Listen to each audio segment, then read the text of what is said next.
ফের মৃত ভোটারের নাম এসছে বিবেচনাধীন তালিকায়। উত্তর 24 পরগনার ঘোলার ঘটনা। এই তালিকায় গরমিলের অভিযোগ সামনে আসছে। জীবিত থাকা সত্ত্বেও তাঁর স্ত্রী তিনি ডিলিটেড, অন্যদিকে মৃত স্বামীর নাম রয়েছে বিবেচনাধীন তালিকায়।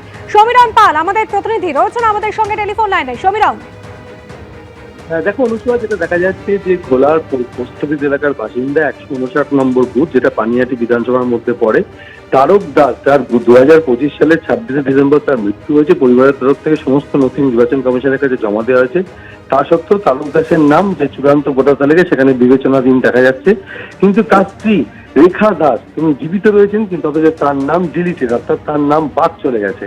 এবং গতকাল এই চূড়ান্ত তালিকা দেখার পর হতাশ এবং রেখা দাস তিনি অসুস্থ হয়ে পড়েছেন। তার বক্তব্য, তিনি দীর্ঘদিন ধরে ভোট দিয়ে আসছেন, এদেশের নাগরিক, এবং 2002-এর তালিকায় তার নাম ছিল না। পরবর্তীকালে তিনি সমস্ত নথি জমা দেন এবং তারা পরিবারের যে 6 জন ভোটার রয়েছেন তারা প্রত্যেকেই এসআইআর এর শুনানিতে অংশগ্রহণ করেন, তারা সমস্ত নথিপত্র জমা দিয়েছেন। কিন্তু গতকাল যখন চূড়ান্ত তালিকা প্রকাশ হচ্ছে তখন দেখা যাচ্ছে তার স্বামী প্রয়াত তারক দাস, তার নাম রয়েছে বিবেচনাধীনের তালিকায়, আর রেখা দাস তার নাম বাদ চলে গেছে। যেহেতু সভাপতির নাম চূড়ান্ত তালিকা থেকে বাদ চলে গেছে, সেই কারণে রেখা দাস যথেষ্ট হতাশ হয়ে পড়েছেন এবং হতাশ হয়ে পড়েছেন তার পরিবারের সদস্যরা। তারা বুঝে উঠতে পারছেন না যে এসআইআর এর শুনানিতে অংশগ্রহণ করেছিলেন, সমস্ত সরকারি নথি জমা দেওয়ার পরেও তার নাম বাদ চলে গেছে।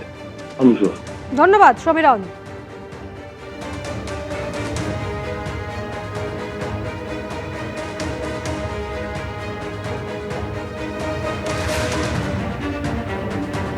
শুধু সাধারণ ভোটারই নন, বিধায়ক জঙ্গিপুরে বিধায়ক জাকির হোসেন, তার নাম পর্যন্ত রয়েছে বিবেচনাধীন তালিকায়। শুনানিতে সব তথ্য দেওয়া সত্ত্বেও কেন নাম রয়েছে এই বিবেচনাধীন তালিকায়, এমনই প্রশ্ন তুলছেন বিধায়ক। জঙ্গিপুরে বিধায়ক তিনি অভিযোগ করছেন সাধারণ মানুষকে হয়রানি করা হচ্ছে। জঙ্গিপুরে বিধায়ক জাকির হোসেন, তার নাম এবার এসেছে বিবেচনাধীন তালিকায়।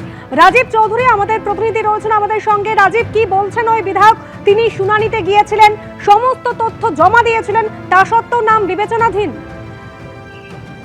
জাকির হোসেন যেটা বলছেন, তিনি নোটিশ পাওয়ার পর শুনানিতে গেছিলেন এবং তিনি 5টি তার যে নথি সেটা জমা দিয়েছিলেন এবং তারপরেও তার নাম বিবেচনাধীন অবস্থায় রয়েছে। এবং তিনি বলেন এটা হয়রানি করার জন্যই এটা করা হয়েছে। এবং শুধু তাকে নয়, তিনি বলেন যে মুর্শিদাবাদ জেলায় 11 লক্ষেরও বেশি মানুষকে এই ধরনের হয়রানির মুখোমুখি করেছে নির্বাচন কমিশন। এর বিরুদ্ধে সব মানুষকে সোচ্চার হওয়ারও তিনি কিন্তু আহ্বান জানিয়েছেন জাকির হোসেন। ধন্যবাদ রাজীব।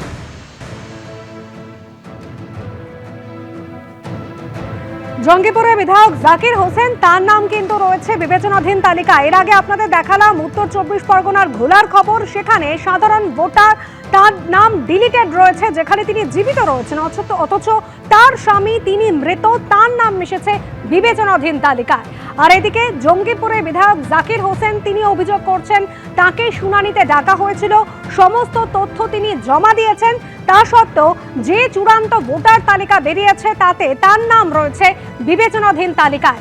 এখানেই ওই বিধায়ক প্রশ্ন তুলছেন, এভাবেই সাধারণ মানুষকে হয়রানি করা হচ্ছে।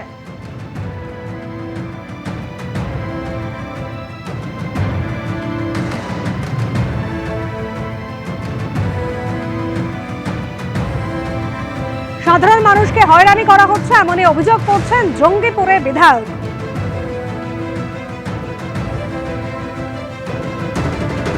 এবার আরেক জায়গায় খবর। চূড়ান্ত ভোটার তালিকা আরো এক তৃণমূল বিধায়কের নাম, তার নামও কিন্তু বিবেচনাধীন।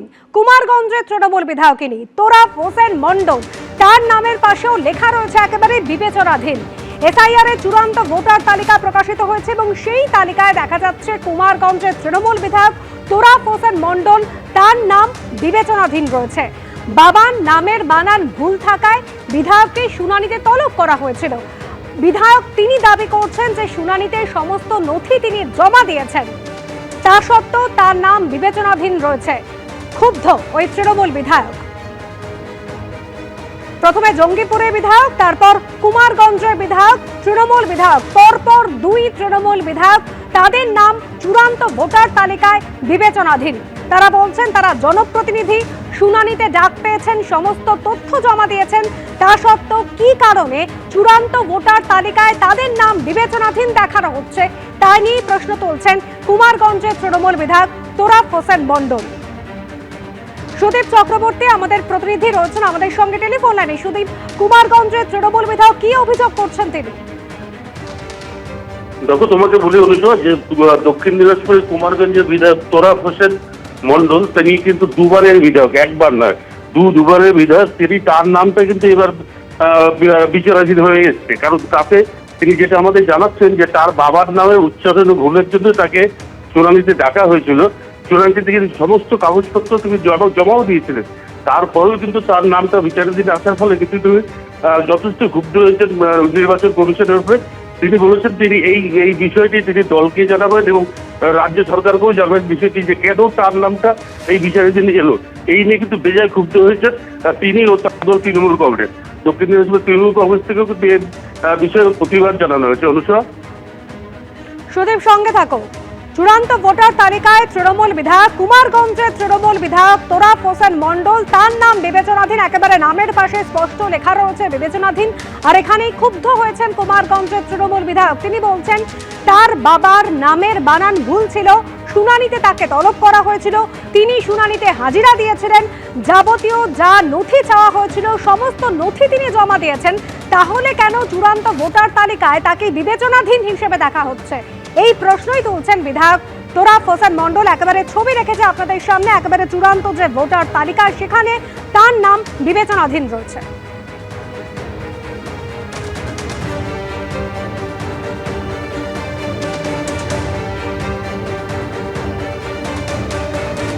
শুধু কুমারগঞ্জে নয়, জঙ্গিপুরের তৃণমূল বিধায়ক জাকির হোসেন, তার নামও কিন্তু এভাবে রয়েছে বিবেচনাধীন তালিকায়।